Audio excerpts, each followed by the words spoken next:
$100,000. It's a significant amount, and you want it to grow, but what's the best way to make that happen? Should you go with QQQ for explosive growth, or does JEPQ with its higher dividends offer a better path to success? The decision between these two ETFs could dramatically affect your returns. Both QQQ and JEPQ track the NASDAQ 100 index, but they go about it in very different ways. One focuses purely on growth, with tech stocks leading the charge, while the other adds income through a unique covered call strategy. In this video, I'll show you and John a deep analysis of both ETFs to help you understand which aligns better with your financial goals. I'll break down their performance, compare their strategies, and help you and John decide which ETF might be the better choice for your $100,000 investment. Both offer solid returns, but one has the potential to cross a $10 million valuation, while the other pays over $25,000 in monthly dividend income. An ETF, or exchange-traded fund, is a type of investment that allows you to buy a collection of stocks or other assets all at once. Rather than picking individual stocks, you're investing in a basket of different companies, which helps spread out the risk. For example, with an ETF like QQQ, you're investing in a broad range of tech companies all bundled together. ETFs are traded on stock exchanges just like regular stocks, so you can buy and sell them throughout the day at market prices. One of the big advantages is diversification. Your money is spread across a variety of companies or sectors. When deciding between JEPQ and QQQ, it's essential to understand how each ETF operates, the type of returns they offer, and how they align with your investment goals. Both ETFs track the NASDAQ 100 index, but they take different approaches in terms of strategy, risk, and performance. QQQ, launched in 1999, is a growth-oriented ETF. Its primary focus is to track the NASDAQ 100 index, which includes 100 of the largest non-financial companies listed on the NASDAQ stock exchange. It has a heavy concentration in the technology sector, 51.33%, meaning QQQ provides exposure to some of the biggest names in tech, such as Apple at 9.7%, NVIDIA at 7.41%, Microsoft at 7.85%, and Amazon at 5.62%. These large-cap stocks are ideal for investors seeking capital appreciation.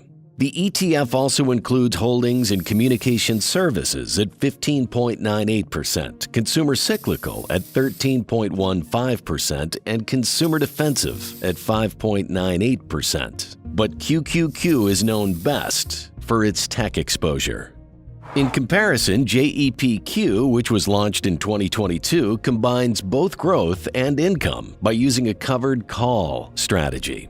Like QQQ, JEPQ invests in the same companies that make up the NASDAQ 100 index, with a heavy focus on technology stocks at 50.21%. Some of the top holdings again include Apple at 7.99%, NVIDIA at 6.29%, Microsoft at 6.55%, and Amazon at 4.87%, all similar to QQQ. However, what sets JEPQ apart is its strategy of selling covered calls on the stocks it holds. So what does that mean? Basically, JEPQ sells the option to buy the stocks it owns at a certain price.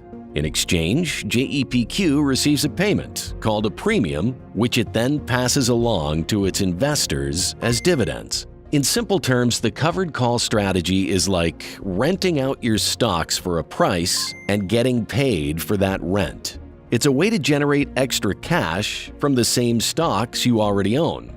This adds extra income to the fund, which is why JEPQ offers a much higher dividend yield of 9.92% compared to QQQ's small 0.56%.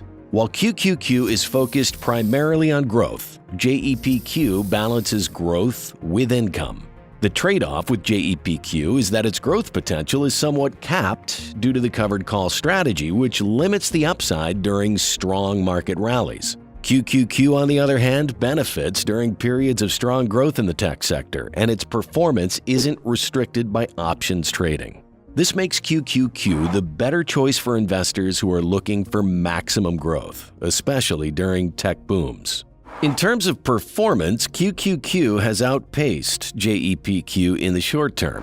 QQQ's one-year return of 16.75% has significantly outpaced JEPQ's 4.77% return. Over a longer period, QQQ has proven itself to be a growth powerhouse, benefiting from the strong performance of tech stocks. JEPQ, while newer, offers a steady and consistent performance due to its income-generating approach.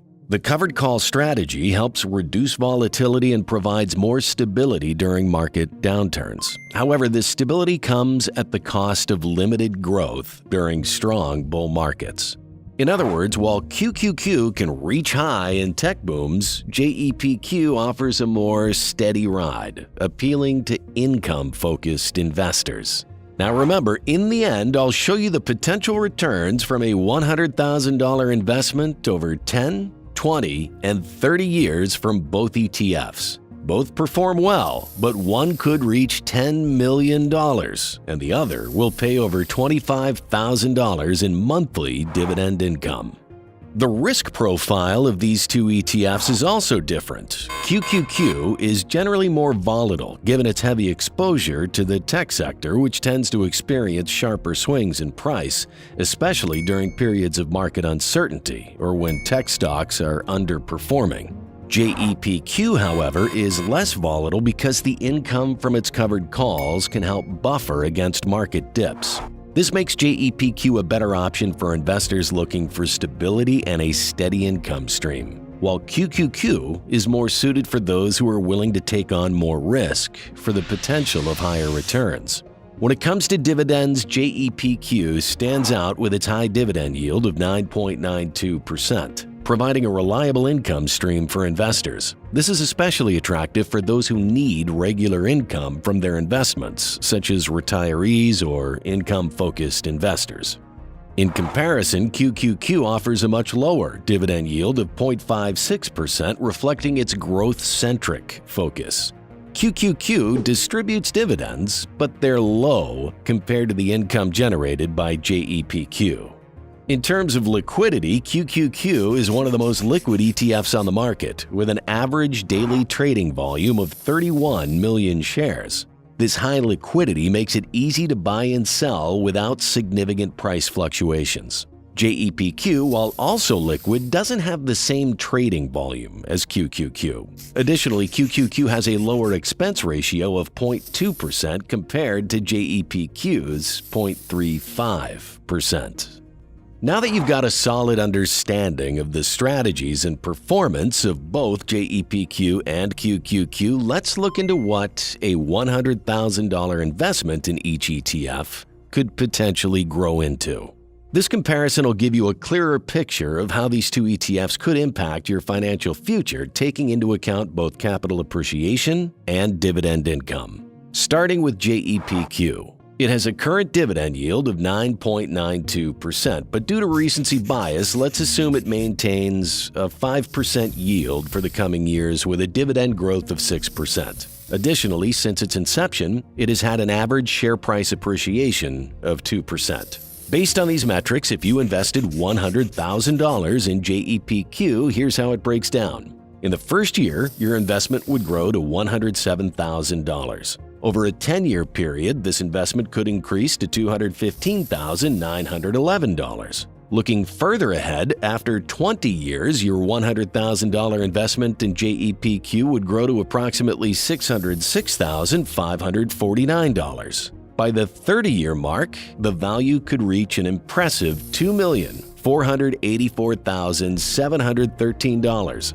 After 30 years, you would be receiving around $329,481 in annual dividend income, which translates to about $27,457 in monthly dividend income. JEPQ's total value added would be $2,384,713, with capital appreciation contributing $337,034 and the dividends reinvested adding a substantial $2,047,679 to the total. The big question is, of course, can QQQ beat that? Well, let's find out. For QQQ, the current dividend yield is 0.56%, with a dividend growth rate of 10.18% over the past decade. The ETF has an annual share price appreciation of 16.66%. So, if you invested $100,000 in QQQ today, after 1 year, your investment would grow to $117,220. Over the course of 10 years, with consistent growth, your $100,000 would increase to $484,059. And in 20 years, it would grow to $2,302,233. If you held the investment for 30 years, assuming the same growth rate continues, your initial $100,000 could reach $10,851,269. As for the dividends, by the end of 30 years, you'd be receiving $7,459 annually in dividends, or about $622 per month. The total value added to your investment would amount to an impressive $10,751,269, with the majority of it coming from capital appreciation, $10,669,313. The dividends reinvested over time would add $81,957 to your total. When comparing these projections, it's clear that QQQ offers superior long-term growth, mainly in terms of capital appreciation.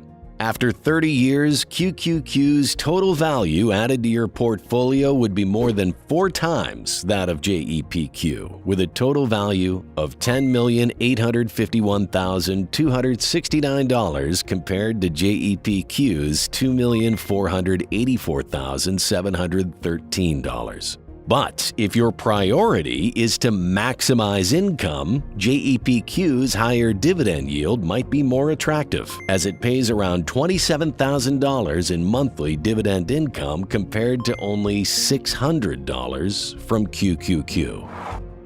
Want to know which is better between QQQ and QQQM? Click the video on the screen to find out.